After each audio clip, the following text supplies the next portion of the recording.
Special thanks to the K Family Foundation, lead underwriters for Mosaic.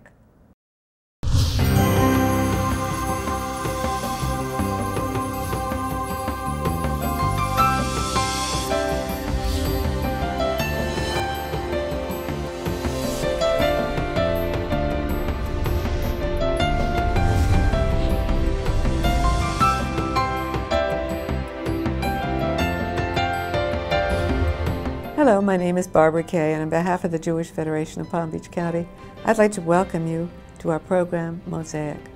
Our special guest on Mosaic today is the Washington Institute for Near East Policy's Turkish Research Director, Dr. Soner Cagaptay. We'll be back with our guest and our program right after this brief message.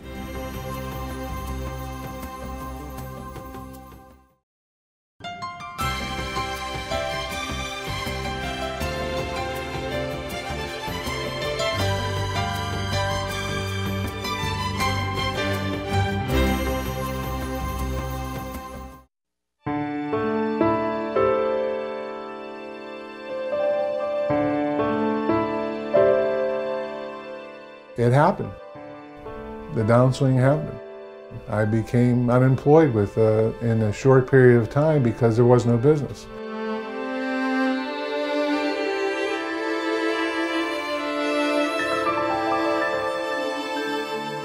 Somehow, I don't know, God was looking over us, or my grandparents, or my father, somebody was looking over us and said, make this phone call.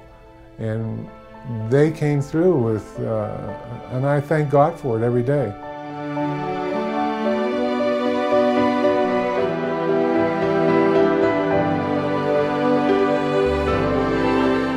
Jewish people all over the world feel as if they're a family. And it's important to think of the Federation as part of your family. Family is very important to me. Federation is important to me.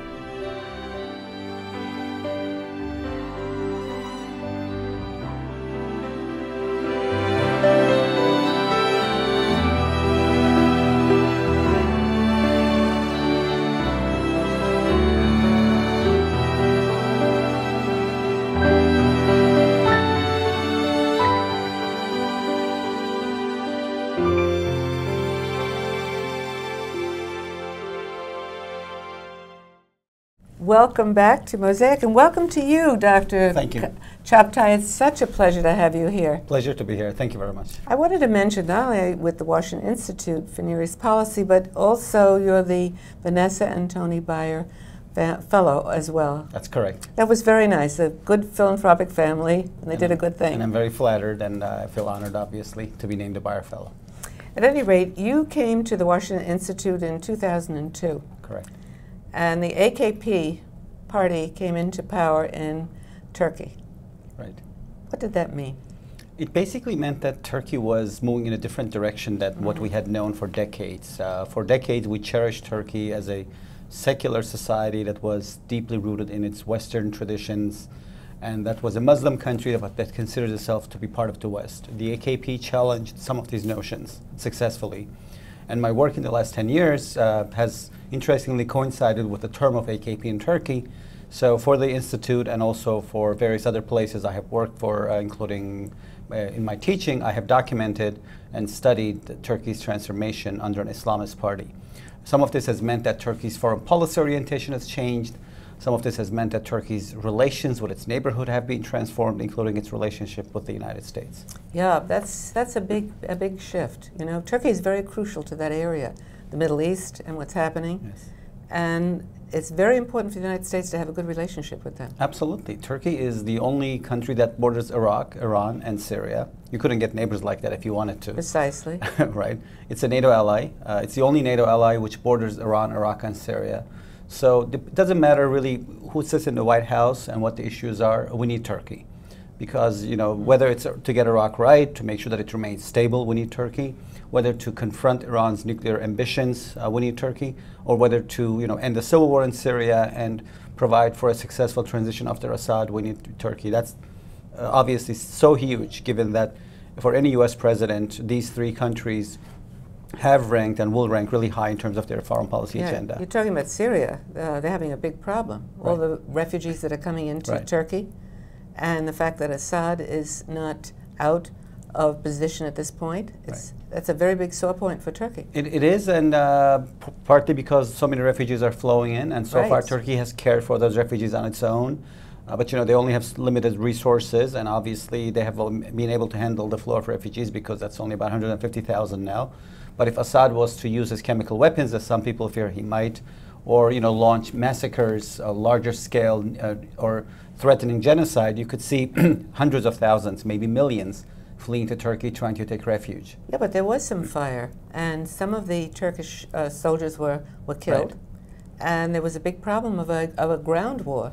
There is, because what's really interesting about the border between Turkey and Syria is that it's one of these borders that really doesn't make sense. What I mean by that is there are borders that make sense sort of because they also run across ethnic boundaries.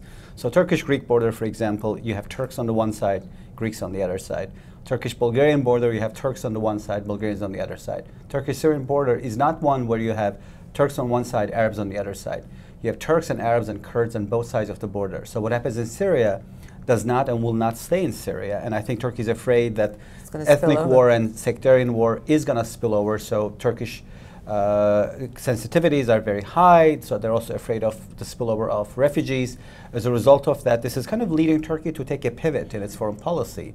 Although for the last decade, the AKP government, tried to take Turkey away from the West in some ways, and have sort of like a standalone foreign policy in the region, one that was different than Turkey's policy in the past, where Turkey would always go with the U.S. For the last 10 years, they've said, we're not going to go with the U.S. We're going to stand on our own. Now Syria teaches them a lesson. They're saying, oh, we need the U.S. because we cannot face this instability next door on our own. Yeah, but the Western countries made a stupid mistake with Turkey in regard to the European Union. Absolutely. Absolutely ridiculous. And they kept them out not because of their lack of ability, but because of who they are.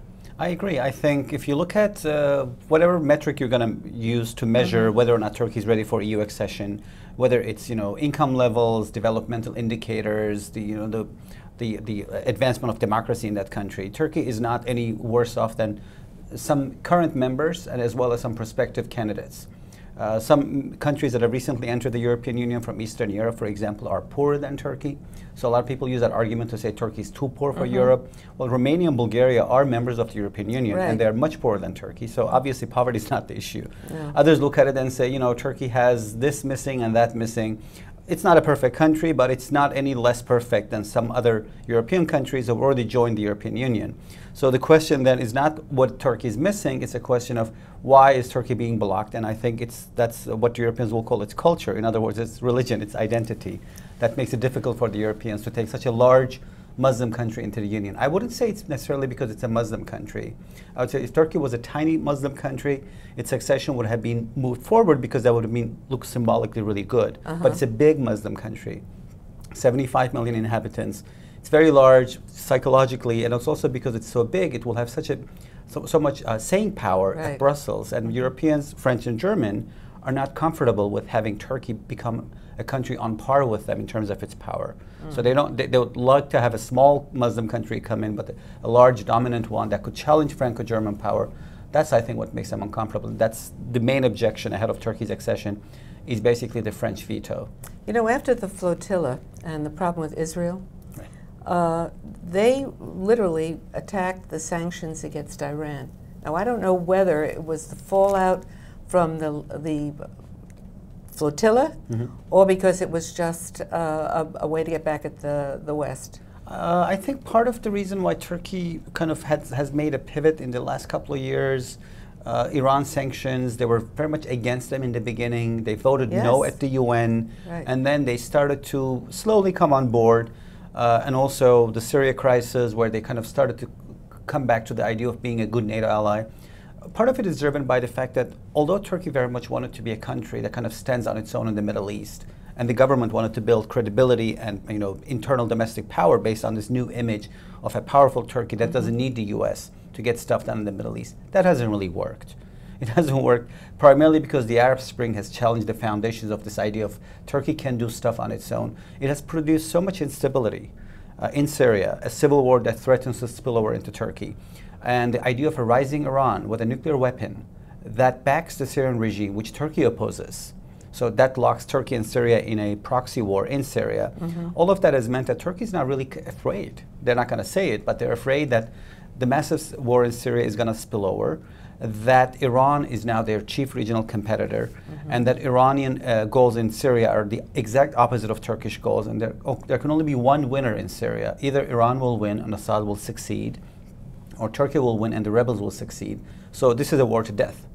And the government realizes this, and that's why I think they're running back for NATO and saying, we want NATO Patriot missiles, we want NATO coverage, and we want to be a good NATO ally again, and we want NATO missile defense, and we want to be part of that. So Turkey's, I think, foreign policy experiment to be a country that stands on its own has been seriously challenged by the instability of the Arab Spring, and that's a good thing because Turkey has come back to Washington. Yeah, but in a sense today there was an article about the fact that Turkey pays Iran in gold coins. Right. And that is against our beliefs. It is against the sanctions regime. So what's going on is this is a country that's also economically very vibrant. Its economy has more than doubled in size in the last decade. It's now the 15th largest economy in the world, $1.2 trillion in size. It's huge. It has no natural gas and no oil. So it's also sorely dependent on imported gas and oil. And guess what? Turkey buys 90% of its gas from Russia and Iran. And there are only two countries that the government in Ankara will never publicly confront. They have confronted everybody else in their neighborhood. A telltale sign of Turkey in the last decade, in fact, Prime Minister Erdogan going and yelling at people that he wants to. But he will never yell at Putin or the Iranian leadership because he gets 90% of his gas from there. And this is a guy who wants to be elected as Turkey's next president in 2014. And Turkey is a country that needs natural gas for economic growth, but also this is a country that gets very cold. Does it snow in Turkey? It snows a lot in Turkey. So in the middle of December, he doesn't want to confront the Iranians on sanctions and be caught with no natural gas. So it's their dependency on Iran kind of limits their Iran policy. Therefore, I would predict that Turkey's Iran policy is likely never going to be confrontational, although its policy on Syria and other countries has been.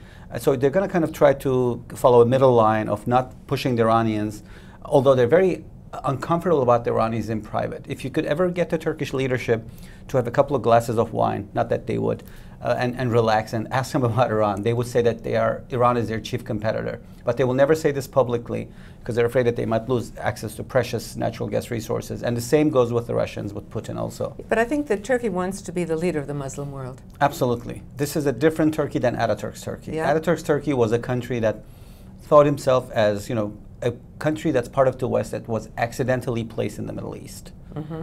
AKP's Turkey, Erdogan's Turkey, sees itself as a country that is Muslim, part of the Middle East, but at the same time can and should have the ability to deal with the West. And I think that's the new Turkey that we have to deal with. Ataturk's Turkey is largely gone. In the last 10 years, we have seen a dramatic transformation of Turkish society. The military, which is the bastion of the secular traditions in Turkey, and Ataturk's legacy has been entirely subdued under the government's authority. So you've seen a country that's kind of really also changed its identity. If you do opinion polls and you ask Turks how they feel or identify, more now identified as being Muslim or Middle Eastern than would have been the case for being European. So it's a country, I think, that in which the government and many of the people now identify with the broader and larger Muslim world. That was probably the AKP's ambition 10 years ago when they kind of abandoned Turkey's idea of being part of the West because they said, we're not going to just become a country subsumed to the Western identity. They wanted to make Turkey the leader of the Muslim world. What is fascinating is that the Arab Spring has shown that there are other competitors that want to become part of the leader of the Muslim world. Iran is one, and following the fall of the Mubarak dictatorship, now you have Egypt in which Morsi, a fellow Islamist, wants to be leader of the Muslim world. So you could even argue that the Middle East might prove to be too small for three Islamist leaders with regional ambitions, and we might ironically see more competition between Morsi's Egypt and Erdogan's Turkey than we had seen between Mubarak's Egypt and Erdogan's Turkey, now that both want to kind of become the leadership or rise to the leadership of the Muslim world. They're trying desperately to control Morsi. Absolutely. And I don't know if they're going to be successful. I'm not sure. I'm not necessarily following this from the Egyptian side. I'm looking at this from the Turkish side. But I think what's really interesting is this competition, meaning Morsi's rise as an Islamist leader who kind of wants to speak to the Arab street, has produced an unexpected competitor for Erdogan. So in the last Israeli-Hamas conflict, who brokered ceasefire? The Egyptians. This must be really, making Erdogan uncomfortably, saying, who's this Morsi guy? He came up and he's trying to replace me, because he thought that he was carrying the banner for the Palestinian cause and occasionally also for Hamas in his commentary. And now look, Morsi has come up. He's the one who can talk to the Hamas and Israelis. So the rise of Egypt, ironically, can actually have a tempering effect on Turkey's Middle East behavior, because Egypt was able to broker a ceasefire, because Egyptians are the ones who can talk to both sides in this conflict, Israelis and Hamas. To know Turkey can only talk to Hamas, but not the Israelis. So Erdogan must be saying, I got to be the one who can also talk to both sides again. So that kind of, I think, will temper Turkey's behavior on the Middle East, and it will add one more incentive for them to approach the Israelis, when and if the Israeli government decides to move forward with a rapprochement process with Turkey. On that note, we'll take a break. We'll be back with the remainder of our program right after this brief message.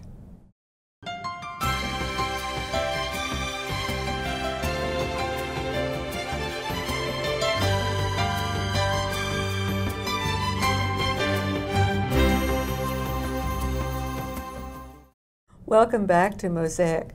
All right, you know what I think, Doctor? I think it would be interesting to talk about Israel's relationship with Turkey, because Turkey was a critical ally for Israel. Right. And what happened? For decades, if you ask Israeli analysts, people in the defense ministry, they will call Turkey their second best ally after the United States. This was a very deeply built relationship. It had many components, not just security, but trade, commerce, tourism, academic exchanges. It was Israel's only quote-unquote normal relationship with a Muslim majority country. Precisely. Not the cold peace with Egypt, but a normal one in which you had all sorts of levels of interaction. That has been seriously challenged in the last decade. The flotilla incident obviously was the low point of a relationship, but there are some green shoots, I think, that we have to look at to suggest that this is not a relationship that is a no relationship, nor is it a cold relationship. One is trade and commerce. All right, so diplomatic ties have been broken off their own freeze. You would kind of expect that Turkish-Israeli commercial ties to be deteriorating. That's not the case. In fact, trade is now over $5 billion, mutual trade. What is more, it has increased between 2010, the year of the flotilla incident, to 2011, it increased by about 33%. It's a higher rate of increase than it would have increased in the heyday of the relationship. So what's going on? Yeah. Both sides, I think, kind of want to maintain a commercial, economic base of the relationship, so that when and if they're ready to restore the political ties, there's a foundation upon which they can restore and reset these relationships. So in a way, this shows to me that neither Ankara nor Jerusalem has given up on the idea of letting this relationship go. Ankara is waiting patiently for Israel's what is called non-apology apology. This was agreed upon. Also, they wanted money. And they wanted money and for the people killed. And in return, maybe this has not been reported in the media yet, so breaking news, Turkey would be ready to accept the Israeli apology and drop the cases of international charges against the Israeli soldiers involved in the flotilla incident, reinstate its ambassador. The Israelis would send their ambassador back to Ankara, and they would have strategic talks. I think both countries are realizing now that a couple of years ago, they were ready to pick a fight with one another for various reasons and get angry, but now they have bigger fish to fry in the region. The Israelis obviously are concerned over Iranian nukes. That's still a primary issue for them, but there are many others that have been added to this. 3 years ago, Israel's environment looked pretty safe. They didn't need to worry about their northern front. They didn't need to worry about the Sinai. Now they need to worry about the Sinai. The idea that this is, fast becoming to a no man's land with radical elements using the vacuum to conduct attacks from there to Israel. Israelis are worried about the northern front, Syria. What if chemical weapons fall in the wrong hands, into Hezbollah's hands? They're worried about their eastern front, Jordan. What if the Arab Spring arrives there and you see a wave of radicalization? So suddenly, ties with Turkey look more necessary than before, and the whole case of Turkey looks much better than before. And that's how it looks from Israel. And when you look at it from Ankara, obviously the picture has also changed, the security picture. The Turks are concerned over Iran, its nukes, its ambitions in Syria, and how Iran's support of the Assad regime is undermining Turkey's stability. And because it's undermining Turkey's stability, it is undermining Erdogan's plans to become elected as Turkey's next president. If Syria is unstable, and if that instability spills into Turkey, that will seriously hamper Erdogan's plans to get elected as president. So suddenly for him, he needs all the help he can get to confront Iran and also to defeat Assad. And that makes Israelis once again a precious ally. Yeah, but in the United Nations, he embraced with great joy Ahmadinejad, who wanted to eradicate, wants to eradicate Israel. That's the new Turkey. The new Turkey? That's the new Turkey is not going to be the old Turkey that has a good relationship with Israel and says that publicly. It's a country, I think, that will maintain a basis of a relationship that will have elements of trade, commerce, and security, but it's not going to be, voicing positive commentary about Israel all the time. So I think it's going to be almost, let's call it, quote unquote, bipolar. On the one hand, you're going to have really positive, relationship in many ways, and on the other hand, you're going to have, anti-Israeli policy and rhetoric occasionally voiced. So I think the new Turkey-Israeli relationship is the following. It's neither no relationship nor the old relationship. It's something in between. A brand new thing. Brand new, and it's almost funny. So here, I'll give you an example. About 500,000 Israelis used to go to Turkey a year in the past, and that's a very large number. Israel's population is just about 7 million. It would be almost as if 25 million Americans went to a country. It's a huge number.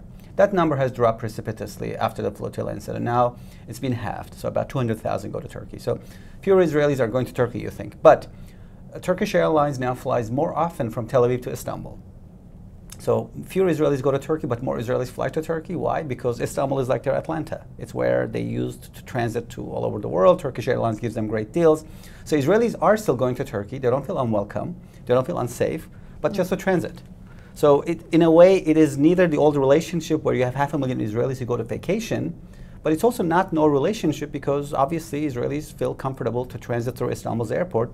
And I don't think they will feel comfortable to transit through any other airport in the Middle East. So it kind of shows that this is a relationship that will have some elements that are probably going to be very strong economically and strategic sense. But also it's not going to be a relationship that has a sweet public face. I think that's what's going to be missing from it. You know something, you sound very positive, which makes me feel very good. And since you were born there, yes, as you explained, you were born and went to school in Istanbul. I did, yes. And you understand the culture. Maybe it's because you understand the culture that you see this opportunity where I can't see it. Look, I was born and raised in Turkey. I went to school in Istanbul, and I spent a good part of my life over there, and I still go back to Turkey for work and to visit. And I think Turkey is a country that is always going to have this cross-fertilization of different identities. Here's what I mean by that. It has been transformed. The AKP has made Turkey more conservative, socially, more religious in its public life and its education system, and also in its foreign policy, kind of more of a contender for leadership in the Muslim world. Does all this mean Turkey is going to become an Islamist society, period, and we'll see nothing else? The answer is no. And this is, I can weigh in on this because as someone who was born and raised there and knows the society, I know for one that Turkey is a very large secular component that will never disappear. Turkey, despite the fact that this is a governing party that has ruled for 10 years, for example, it has won 3 successive elections, the AKP that is, only half of the Turks vote for it, and the other half does not. So when you take that component out, secular Turks, liberal Turks, Turks on the left who will not vote for this party, that's at least a third of the country's population. That means you've got about 25, 30 million Turks who will never buy into its agenda. So that suggests that even if it's in charge, the AKP has to find a way to accommodate Turkey's secular Western ways. And that is a sign that Turkey will always have a secular layer to its identity and its foreign policy, as it will have an Islamic one and an Islamist one as well. That's not just it.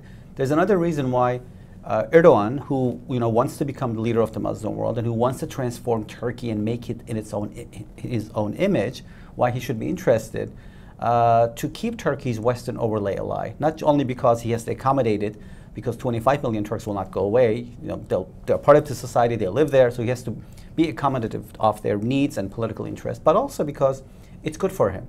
Turkey's Western overlay is good for his ambitions to make Turkey a regional partner. Here's why. When Erdogan goes to Saudis and says, I have arrived, I'm the new leader of the Muslim world, what do you think the Saudis think? They're probably saying, what do you have to offer to us? You come from another Muslim country, we're Muslim. You have a lot of population, we have a lot of population. We have money, we have money. What Turkey offers to the Muslim world, if it wants to become a leader of the Muslim world, is not its identity, it's not its booming economy, it's not its population, it is what others don't have. And that would be Turkey's membership in NATO, its access to NATO hardware and software, the fact that this is the only Muslim head of state who can call U.S. president and talk to President Obama, the fact that he gets invited to G20 summits, the fact that he's a partner to the European Union. So Erdogan is realizing that if he wants to make Turkey a leader of the Muslim world, what will make Turkey, ironically, a leader is its Western overlay, which he has to cherish. He may not like elements of it. You know, maybe he's not so crazy about Turkey being such a gung-ho member of NATO, but he's realizing that that's what makes Turkey special for the Saudis. When Erdogan goes and says, I'd like to be the leader of this region, the Saudis, who are scared to death over Iranian nukes, are probably saying, what do you bring to the table, added value that will help us confront Iranians? And that is NATO. In other words, I think Erdogan is realizing that Turkey's Western overlay is so key to his own plans to make Turkey a regional power that without NATO, Turkey looks for the Saudis like a wealthy Yemen. And Yemen is not wealthy, so you get it. Whereas with NATO, Turkey looks like a strong Turkey. Dr. Cagaptay, I read a statistic that said that about 6% of the Turks like the United States in Western ways. The numbers are 6%. low. I think the numbers have gone up since that statistic you read. I've seen numbers that suggest that we're in the 20s. Now, that's not record-breaking, but let me put it into context. When asked which country they like most, the top answer that the Turks give is, guess, nobody. So this is the country where people don't like other nationalities. So nobody. I'm learning that from my pleasure. So you don't expect anybody to be getting 90 or 100. Nobody does. And the countries that rank really high rank only at about 60. And those would be, you know, Northern Cyprus. I mean, obviously, this is a country the Turks have fought for. They have died for the Turks over there. The Turkish Cypriots speak the same language with Turks. They're of the same origin. And even they get 60. So that means 60 in Turkey is 100. If somebody is, you know, liked by 60%, that's as good as it gets. Okay. So, you know, if we get 20% in Turkey right now, that's almost like being at 40, 45. I think it's not as high as it could be, but given that this is a notoriously inward-looking culture, you know, don't expect Turks, 90% of them ever to embrace anybody. I think we've seen U.S. Standing in Turkey drop precipitously around the time of the Iraq War. That's probably the statistics that you read. We went down to single digits. It has gone up since then. We're now in the 20s. There was a time when we were in the 50s. That was in the 1990s, during the Clinton years, and when Turkey and the U.S. worked very closely together in the Balkans, and the Turks very much cared for the Balkans and the war in Bosnia. So that helped push up our standing in Turkey. But I think we're down in the 20s. We'll probably stay there. In some ways, you know, we can take kind of comfort in this and say, you know, most other Western nations are in the 20s. You know, France or Germany or Japan or others don't do any better, not even Russia or Iran. So they just don't like other people in general. I think that's the context. And if you get 20s or 30s, I think that's quite realistic in this day and age. On that positive note, I'll say thank you. Thank you very much. And thank you for being with us as well. Be with us again next week when we have another look into the Jewish world. Goodbye from Mosaic. Special thanks to the K Family Foundation, lead underwriters for Mosaic.